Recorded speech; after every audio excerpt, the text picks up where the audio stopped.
Hello everyone, thank you for listening and watching. My name is Nefertiti and you can find my information in the description box below.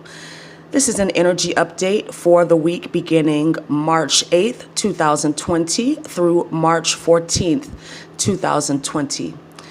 We are just starting to wrap up the Mercury retrograde in Pisces, and this has been a rough one. Lots of emotional slush coming to the surface. Lots of internal realizations about the duality that exists inside of us, our self-sabotaging energies. So a lot of this is internal, but there is an external component in the fact that we have to be more discerning in our relationships. I feel like the energy of February and March is highlighting this. We are the sum total of the 5 people that we choose to associate with. And I've said this in other videos. A toxic person is a toxic person. It doesn't matter if this is a family member, a best friend that you've known for 30 years. It's so important for us as light warriors, as way showers, to protect our energy and our dreams. All of the impressions, the goals, the visions that have been given to us by Spirit, it's time for us to work our magic. But understand that there will be distractions. There are people, energies that have been sent to throw you off of your path. And it's up to you to tap into that inner strength to make sure that you are maintaining your reserves. How are you feeding yourself? On all levels, mentally, emotionally, physically, and spiritually. Your lifestyle will determine how successful you are in life. Remember that we are multidimensional beings.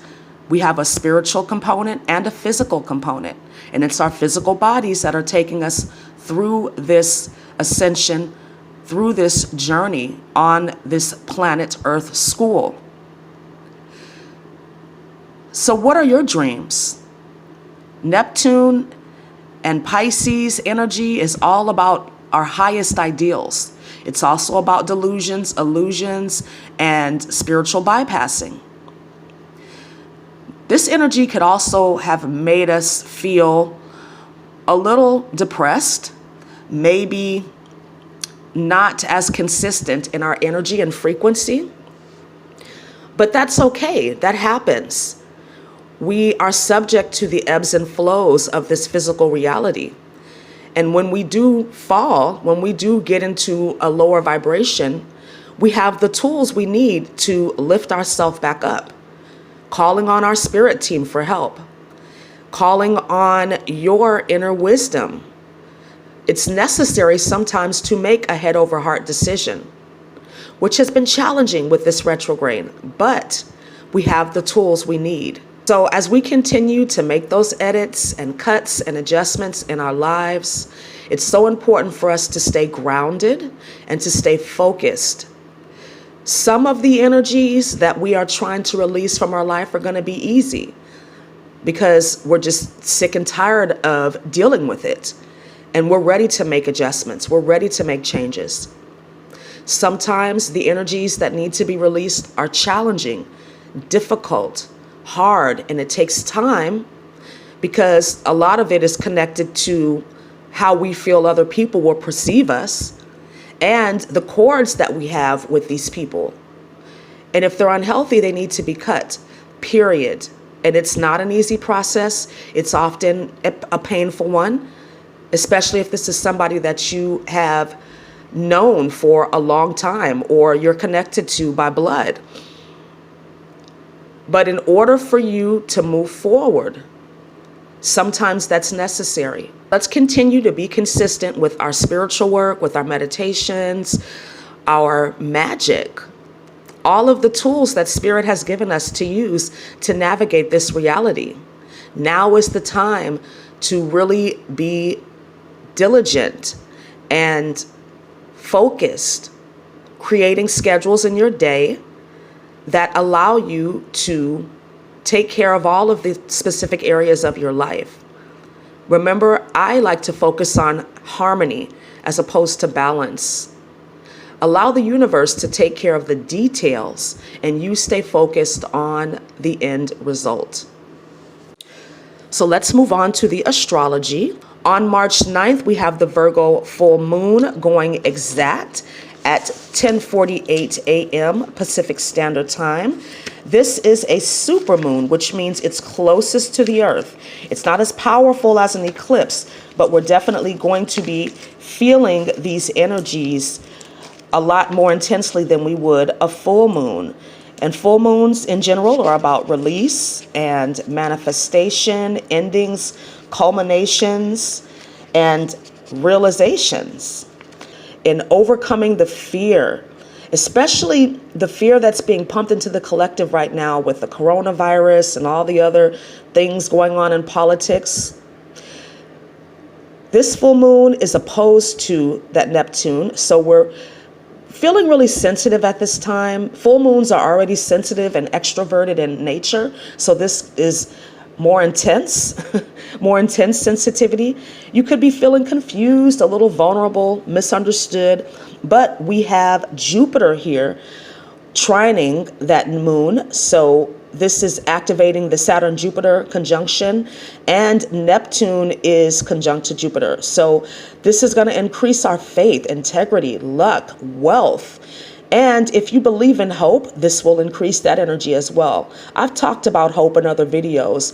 I really feel that faith is a higher vibrational emotion, feeling than hope. So if you're feeling any subconscious fears coming up, paranoia or illness, just know that these are things surfacing to be examined and released. It may not necessarily be a reflection of your reality. We are transforming. We're going through these stages of metamorphosis. So as we change, our external environment will also change. So we shouldn't be afraid of this. If we've prayed for our life to change, don't be afraid when your life starts changing. We need to learn to trust the process when this is happening, to call on our spirit team to support us and love us and nurture us during these times of adjustment. As human beings, we are not exempt from feeling sadness, grief, loss, disappointment. Our angels are here to support us in this, though. They're here to help us navigate these emotions. Also, on March 9th, we have Mercury going direct in Aquarius. So give Mercury a few days to come back online because, like I said, this one was particularly intense for healing. Mercury is over those things like the mental activities, transportation, contracts, and innovative ideas. So with Mercury moving back into Aquarius, we could be getting insights and epiphanies on the adjustments we need to make, innovations that we need to put in place in our life. So take this time to really examine your emotional intelligence and again, how you are able to make head over heart decisions when it's necessary. Mercury will be moving back into Pisces on the 16th, where we will be examining our emotions once again, tying up those loose ends, making sure that we are doing the healing work necessary for us and removing those influences from our life that continue to hurt us and prevent us from moving forward. I love that quote from Sigmund Freud. Before you diagnose yourself as depressed or having low self-esteem, make sure that you are not, in fact, just surrounded by assholes. On March 11th, the Sun in Pisces is in a sextile Jupiter in Capricorn. This is a very generous and prosperous transit, great for travel and educational pursuits. This is also a good energy for making new friends and really fortunate energy, lucky energy. On March 14th, we have Mars in Capricorn sextiling Neptune in Pisces. This is about us being more sensitive to the needs of others and wanting more honesty in our relationships. Sexual fantasies could be strong on this day, and synchronicities are also heightened. So pay attention. Keep your eyes and ears and your intuition open. Also on March 14th, we have the Sun in Pisces sextiling Pluto in Capricorn. This is great for romance and spiritual development. This could also have you feeling more altruistic and charitable. Great for music, drama, and dance. Let's move on to the Oracle cards. And I pulled from the Angels and Ancestors Oracle card deck by Kyle Gray and the Spirit Animal Oracle card deck by Colette Baron Reed. So the first card that came out of the Spirit Animal deck was the Pig. This is about using your mind wisely, avoiding analysis paralysis, which a lot of us get into, over planning, right, as opposed to taking action. The Pig is also about you using your intelligence to align with your highest ideals and your highest life. Let your mind rest. Allow the universe to handle the details. And if you are holding on too tight to how things should be, how things should manifest, then you're blocking the flow. So allow the universe to work. Release your grip. Have fun and play. You may need more information. Remember, Mercury is retrograde at this time, and he still needs a couple of days to get back online once he goes direct. So you might not have all the facts just yet. So be patient with yourself. Be willing to learn and enjoy the process. But overall, use your intelligence. Use your inner and outer resources to create the life that suits you best. This is also about you looking at the world with fresh eyes and being open to new relationships, new opportunities. Pigs are very curious, friendly animals. And if you notice in this deck, this pig looks very happy.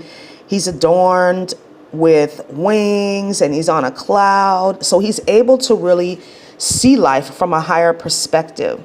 So look around your world. What evidence do you have in your life that Spirit is definitely co-creating with you?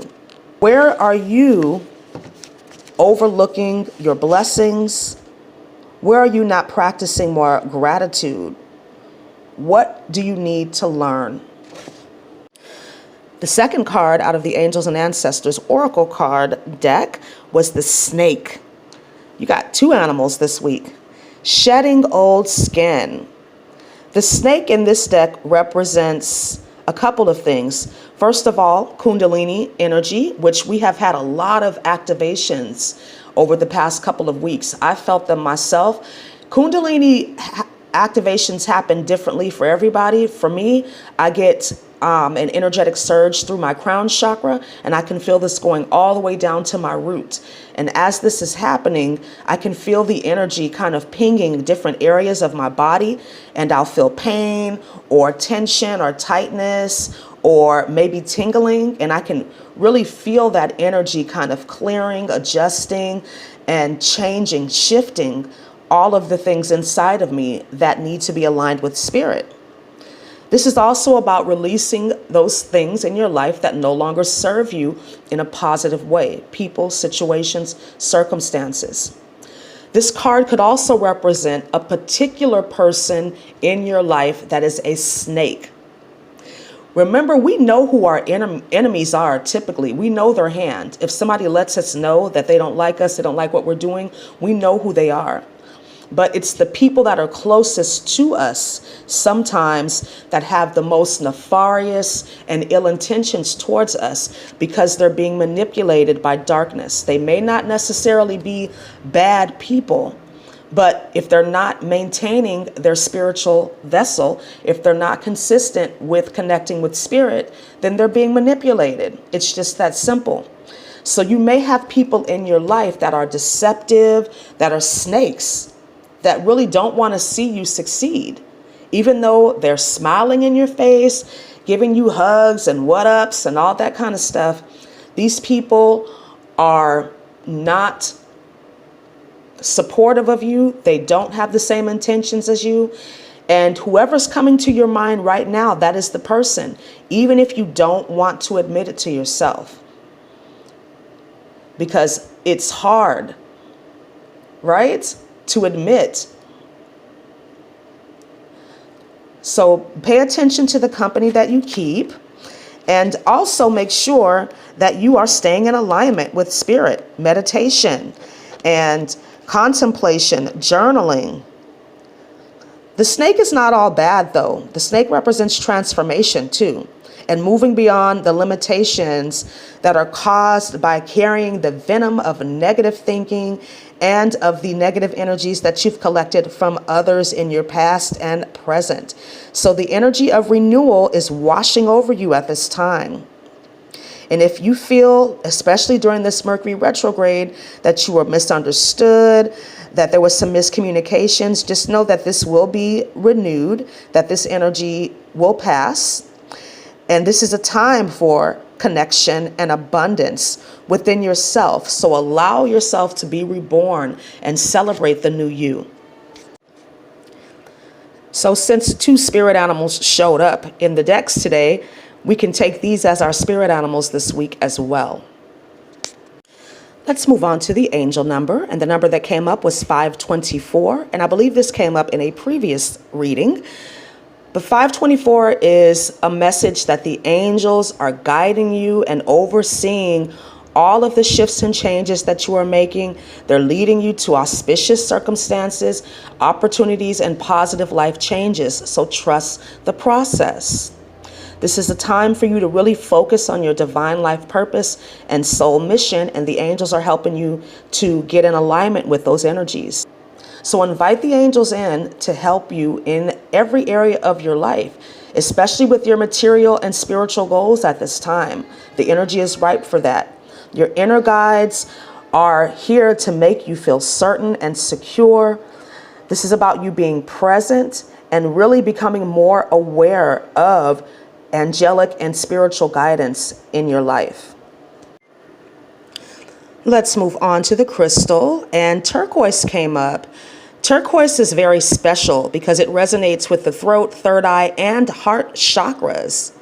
Turquoise is a crystal of purification and psychic protection, wisdom, balance, love, strength, and positive thinking, which we really need help with right now. Turquoise is also great for stabilizing your mood and helping you to tap into your emotional intelligence. It's excellent for depression or if you're feeling tired, which could be the case right now with this Neptune energy. Turquoise is also great for people who suffer with panic attacks. It's going to help you with self-realization and creative problem solving. Turquoise is also going to help you attract new friendships and love relationships as well.